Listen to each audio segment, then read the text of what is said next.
হে নওজোয়ান তরুণেরা, হে আমার মুরব্বিয়ানেরা, বাদশাহ আবরাহা 10,000 সেনাবাহিনী হাতির উপরে চড়িয়ে নিয়ে আল্লাহর ঘর খানায় কাবাকে ধ্বংস করার জন্য চলে আসলেন। খবরটা আল্লাহর নবী দাদু আব্দুল মুত্তালিবের কাছে পৌঁছানো হলো। আব্দুল মুত্তালিব বললেন, হে কাবার মালিক আল্লাহ, এই ঘর আপনার, এই কাবা আপনার, হেফাজত আপনি নিজে করবেন, আমার কোনো চিন্তা নাই, কোনো ভয় নাই। বাদশাহ আবরাহার এই হুঙ্কারে আব্দুল মুত্তালিব মোটেও ভীত হলেন না, মোটেও তিনি ভয় পেলেন না। আল্লাহর উপরে তিনি ভরসা করতে শুরু করলেন, কাবার মালিকের উপরে ভরসা করতে শুরু করলেন। ঘটনাক্রমে দেখা গেল বাদশাহ আবরাহা আব্দুল মুত্তালিবের চরণভূমি থেকে বকরির দলগুলোকে তিনি তারা নিজের আয়ত্ত করলেন।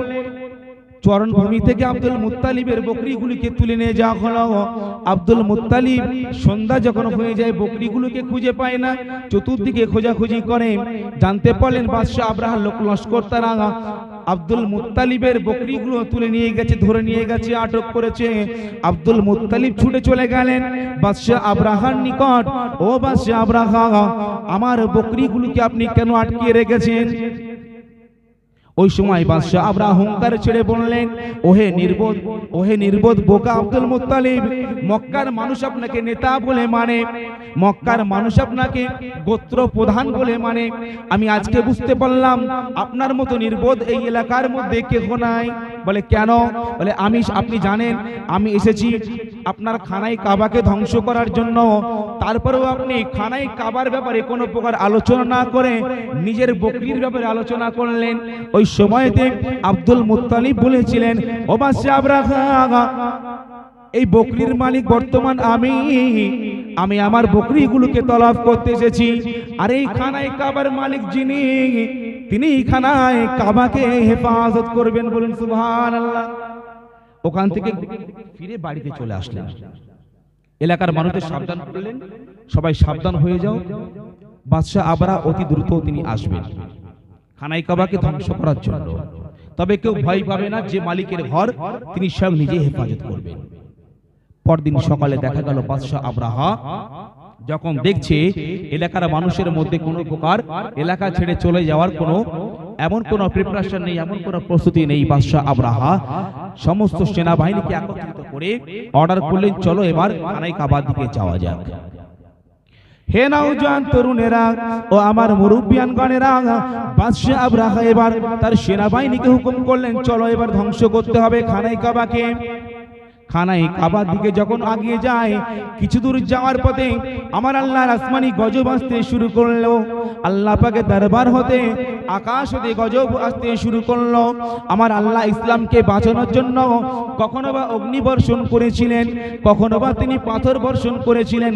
বাদশাহ আবরাহার সেনাবাহিনীকে একেবারে মিটিয়ে দেওয়ার জন্য আমার আল্লাহ আকাশ থেকে তয়রন আবাবিল ঝাঁকে ঝাঁকে ঝাঁকে ঝাঁকে পাখি পাঠিয়েছিলেন। বলুন সুবহানাল্লাহ।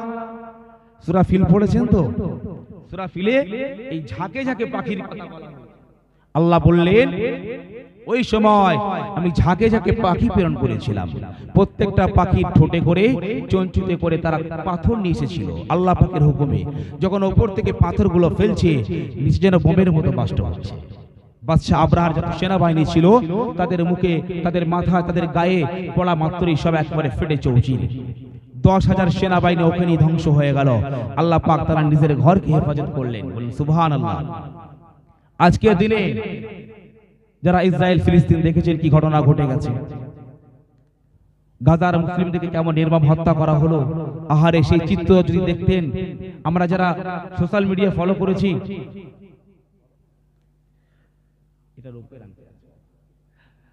আল্লাহর ঘরকে আল্লাহ হেফাজত করলেন। ঠিক তদ্রূপ আজকের দিনে আমাদের এই ঈমানদারদের দুর্দশা, কঠিন সময় নিশ্চয়ই আমার আল্লাহ ক্ষমতা কমে যায়নি, কমে গেছে। আমার আল্লাহর ক্ষমতা কিন্তু আজও অটল রয়েছে। যখন নবী মুসার উম্মতকে ধ্বংস করার জন্য, নবী মুসাকে ধ্বংস করার জন্য ফিরাউন উঠে লেগেছিল, পেরেছিল, আল্লাহ নবী মুসাকে হেফাজত করে নিলেন এবং ফিরাউনকে নীল দরিয়ায় চুপিয়ে মারলেন। নবী ইব্রাহিমকে দেখুন, নবী ইব্রাহিম আলাইহিস সালাতু ওয়াস সালামকে নমরুদ কোথায় মারবেন না, অগ্নিকূপে ফেলে নিক্ষেপ করে তাকে হত্যা করবে চক্রান্ত করলেন। পেরেছিলেন? পারেননি। সেদিনই তো আমার আল্লাহ শক্তি অটুট ছিল। নবী ইব্রাহিমকে যখন অগ্নিকূপে ফেলে দেওয়া হয়েছিল ওই সময়তে আগুনের কূপটা আমার আল্লাহ পাক ফুলের বাগান করেছিলেন। বলুন সুবহানাল্লাহ। অতএব আজকে দিন ঈমানদার আমাদের একটা পাওয়ার রাখতে হবে। সেই পাওয়ারটা কি বলে? আমাদের ঈমানি পাওয়ার রাখতে হবে।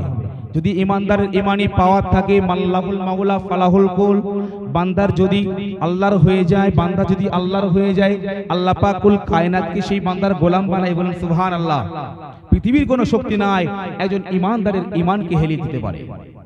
আজকে দেখুন প্রতিবাদ করার কেউ ছিল না, আজকে ইরান দেখুন কেমন প্রতিবাদ করছে। ইরান দেখুন কেমন প্রতিবাদ করতে শুরু করেছে। আল্লাহ নবীর একটা হাদিস আছে, কিয়ামতের পূর্ব লগ্নে আল্লাহ নবী বলেন একটা দল বাড়াবে খোরাসান থেকে। খোরাসান হচ্ছে ইরানেরই একটা অংশ, খোরাসান একটা প্রদেশ, সেটা ইরানেরই একটা অংশ। ওই আল্লাহ নবী বললেন খোরাসান থেকে যখন দলটা বার হবে, পৃথিবীর প্রত্যেকটা প্রাণ থেকে, পৃথিবীর প্রত্যেকটা এলাকা থেকে মানুষজন, যদি তোমাদের সম্ভব হয়, যদি কিনা সম্ভব হয়, বরফের উপর দিয়ে হামাগুড়ি দিয়ে হলেও সেই দলে যোগদান করবে। বলুন সুবহানাল্লাহ। আজকে সেই ইরান থেকে প্রতিবাদ করা হচ্ছে, হচ্ছে না? হচ্ছে না? আল্লাহর শক্তি আজও কমে যায়নি। আমাদের বিশ্বাস, আমাদের ঈমানটাকে ঠিক রাখতে হবে বাবাজি। আসুন আমাদের ঈমানটাকে তরুতাজা করুন। আজকে আমরা পশ্চিম বাংলার বাসিন্দা, আমাদের কত লাঞ্ছনা গঞ্জনা, আমরা কত বঞ্চিত। আজকে চিন্তা করুন, মুসলমানদের অবদান নেই পশ্চিম বাংলায়? জি, মুসলমানদের অবদান নেই গোটা ভারতবর্ষে। হায়দ্রাবাদের শেষ সুলতান মীর উসমান আলী খান সিদ্দিকী, নাম শুনেছেন? সপ্তম সুলতান ছিলেন হায়দ্রাবাদের, শেষ সুলতান ছিলেন সুলতান মীর উসমান আলী খান সিদ্দিকী। এই ভারতবর্ষের জন্য তার কত অবদান রয়েছে। 5000 কেজি সোনা তিনি ভারতবর্ষের মানুষের জন্য, ভারতের অর্থ তহবিলে, ভারতের রাজকোষে তিনি দান করেছিলেন। বলুন সুবহানাল্লাহ। এটা কি কম নাকি বাবা? 5000 কেজি সোনা দান করা, এটা কি কম ব্যাপার? 1962 সালটা ছিল 1962। আপনি গুগলে সার্চ করবেন, গুগলে সার্চ করে দেখবেন। এখন তো গুগল জানতে চাইলে 1 মিনিটের উত্তর দিয়ে দেবে সঙ্গে সঙ্গে। সার্চ করা গুগলে লিখে, শুধু লিখবেন হায়দ্রাবাদের শেষ সুলতান। আপনি বাংলা ভয়েস দিলে সেখানেও বলে দেয়, কত আপডেট হয়ে গেছে, যে হায়দ্রাবাদের শেষ সুলতান ভারতবর্ষের জন্য তিনি কি অবদান রেখেছিলেন। দেখবেন লেখা আসবে তিনি 5000 কেজি সোনা ভারতবাসীর জন্য, ভারতের অর্থ তহবিলে, যখন ভারত সরকার যখন ডুবে যায় তখন দান করেছিলেন। বলুন সুবহানাল্লাহ। এটা আমাদের গর্ব না? গর্ব। এটা আমাদের জন্য একটা রেখে যাওয়া গর্ব। বলুন সুবহানাল্লাহ, সুবহানাল্লাহ। আরে ঈমানদারের ঈমানকে তরুতাজা করতে হবে। আরো দেখুন গৌড়ের রাজা লক্ষণ সেন, তিনি হাওয়াখানা হুগলি নদীর তীরে বসে হাওয়া খাচ্ছিলেন। কোথায়? গৌড়ের রাজা লক্ষণ সেন হুগলি নদীর তীরে বসে তিনি হাওয়া খাচ্ছেন, ইতিহাস থেকে বলছি। এই সময় দেখলেন একজন ঈমানদার, একজন ফকির দরবেশ সাহেব, মাথায় টুপি, গায়ে জুব্বা, পরনে লুঙ্গি, আপনার গঙ্গা নদী, হুগলি নদীর উপর দিয়ে টপ টপ করে হেঁটে আসছেন। পানিতে পাটাও তার ভেজে না। বলুন সুবহানাল্লাহ। হে নওজোয়ান তরুণেরা ও আমার মুরব্বিয়ানেরা, গৌড়ের রাজা লক্ষণ সেন ওখানে বসে বসে উপলব্ধি করলেন, আহারে একই মহামানব, একই মহামানব দেখলাম আমি আমার চোখকেও তো অবিশ্বাস করতে পারি না। এই যে একজন মহামানব, অস্বীকার করার কোনো জায়গা নাই। গৌড়ের রাজা লক্ষণ সেন হুগলি নদীর তীরে বসে বসে তিনি দেখতে লাগলেন, ওই মানুষটা যখন নদীর উপর দিয়ে টপ টপ টপ টপ করে হেঁটে চলে আসলেন, নদীর পানিতে পা পর্যন্ত ভিজল না। গৌড়ের রাজা লক্ষণ সেন ওই মানুষটা নদী পার হয়ে চলে আসার পরে সঙ্গে সঙ্গে পায়ে জড়িয়ে ধরলেন, এমন মহামানুষ আমি আর কখনো দেখি না। কে বাবা আপনি, কি আপনার পরিচয়? ফকির সাহেব বললেন, আমি হলাম জালাল তাবরাজ, আমি জালাল তাবরাজ। হুজুর আপনি কোথা থেকে এসেছেন? আমি পারস্য দেশ থেকে এসেছি। বলুন সুবহানাল্লাহ। পারস্য থেকে তিনি আসলেন কোথায়? হুগলি গৌড়ের জায়গাতে তিনি উপস্থাপন করলেন। হুগলিতে গৌড় বলে একটা জায়গা আছে, উনি ওখানে উপস্থাপন করলেন। হুজুর এমন মস্ত বড় মানুষ আমি আগে চোখে দেখি না। তবে আপনার এই ক্ষমতা দেখে বলে এটা আমার কোনো ক্ষমতা নয়, এটা এই শক্তি মহান আল্লাহর। মাল্লাহুল মাওলা ফালাহুল কুল, বান্দা যখন আল্লাহর হয়ে যায় কুল কায়নাতকে আমার আল্লাহ তার গোলাম বানিয়ে দেয়। বলুন সুবহানাল্লাহ। এই কারিশমা আমার আল্লাহ তাআলা।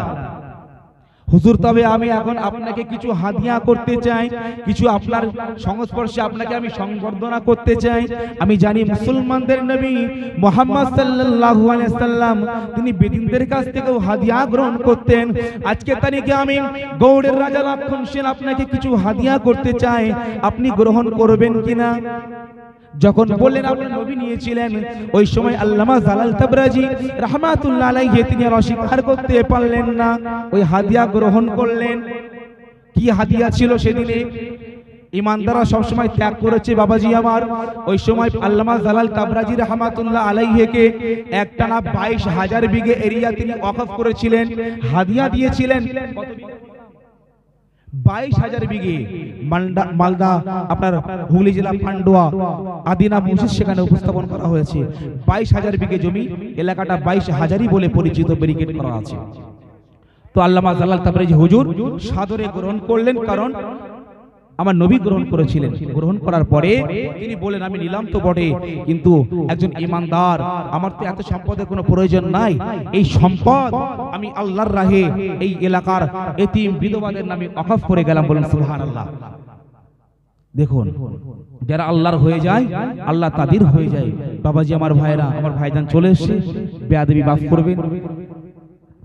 আলোচনা আর দীর্ঘায়িত নয়, যতটুকু এখানে আলোচনা করেছি আমার মূল কথা হলো এটা, আমাদের ঈমানি শক্তিকে আরো বেশি মজবুত করতে হবে।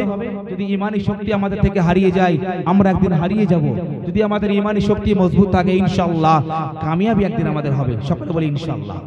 যতটুকু আলোচনা করলাম, ভাষাতে বলাতে যদি কোনো প্রকার ত্রুটি বিচ্যুতি হয়ে যায়, সন্তান ভাই হিসেবে মাফ করবেন। প্রত্যেকে আমার জন্য দোয়া রাখেন।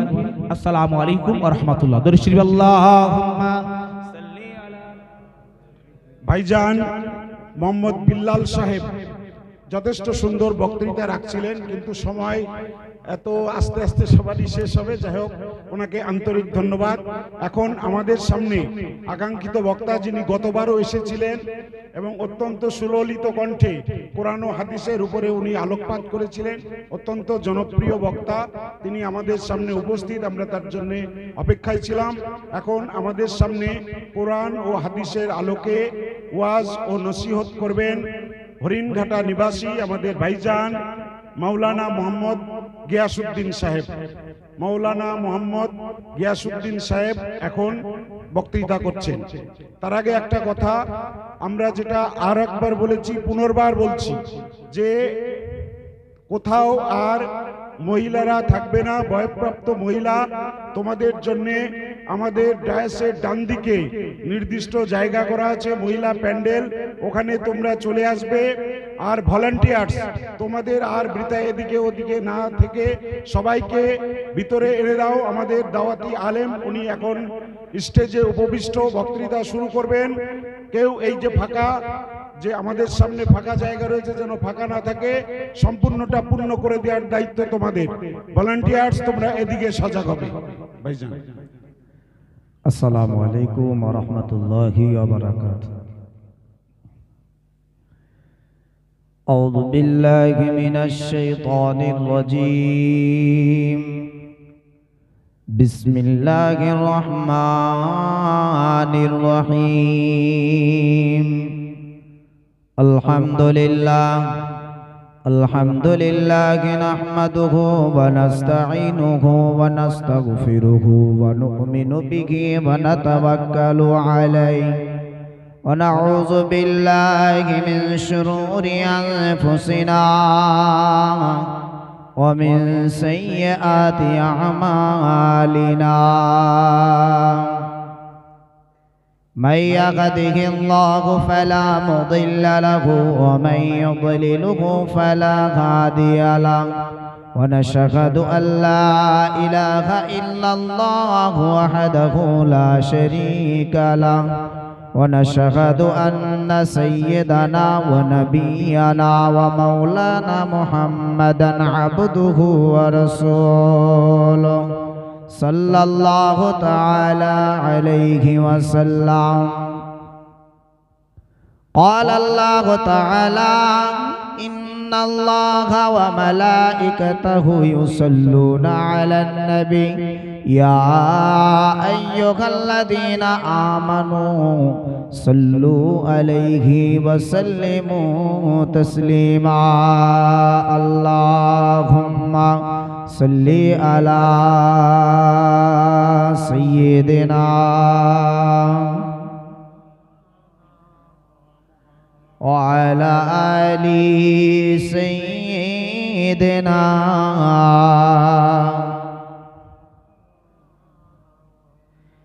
उनका दर चुमने का सिला मिल गया सर उठाया तो मुझको खुदा